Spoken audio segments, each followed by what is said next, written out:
ये कहानी है एक गरीब लड़के उस्मान की, जो अपने वालिद पिता के साथ एक छोटे से गांव में रहता था। उसके वालिद एक दर्जी थे और मेहनत मजदूरी करके बड़ी मुश्किल से गुजारा करते थे। उस्मान बहुत नेकदिल और शरीफ लड़का था। उसका एक ही ख्वाब था कि वो बड़ा होकर अपने वालिद के लिए अच्छा घर बनाए और उन्हें आराम की जिंदगी दे। लेकिन किस्मत को कुछ और ही मंजूर था। माँ का साया उठ गया जब उस्मान सिर्फ 10 साल का था। उसकी माँ का इंतकाल हो गया। उस दिन के बाद से उसने कभी खिलकर हंसना नहीं सीखा।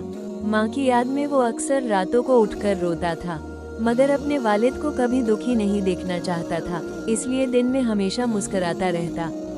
मदरसे में दाखिला उसके वालिद ने बड़ी मुश्किल से पैसे जोड़कर उसे शहर के एक बड़े मदरसे में दाखिल कराया।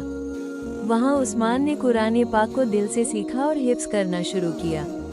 वो हर वक्त दुआ करता है, अल्लाह मुझे इतना कामयाब बना दे कि मैं अब्बू को सुकून दे सकूं। ईमान का इम्तिहान एक दिन मदरसे में आग लग गई। सब बच्चे भाग निकले, लेकिन उस्मान अंदर ही रह गया। जब लोगों ने पूछा क्यों नहीं भागा, तो उसने कहा, मेरे कमरे में कुरान पाक रखा है, मैं उसे कैसे छोड़ देता। उसकी इस बात ने सबको रुला दिया। वो जला हुआ था, मगर उसकी आंखों में सुकून था।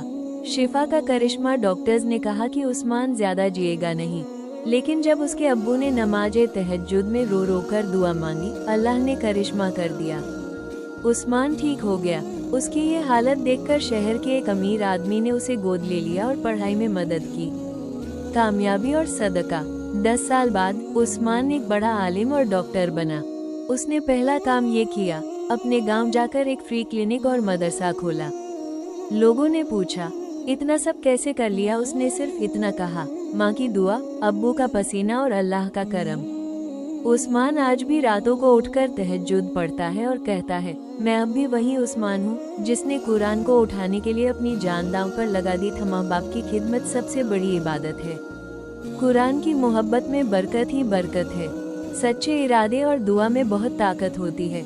मुसीबतें आती हैं, मगर सब्र और ईमान से हर चीज आसान हो जाती है।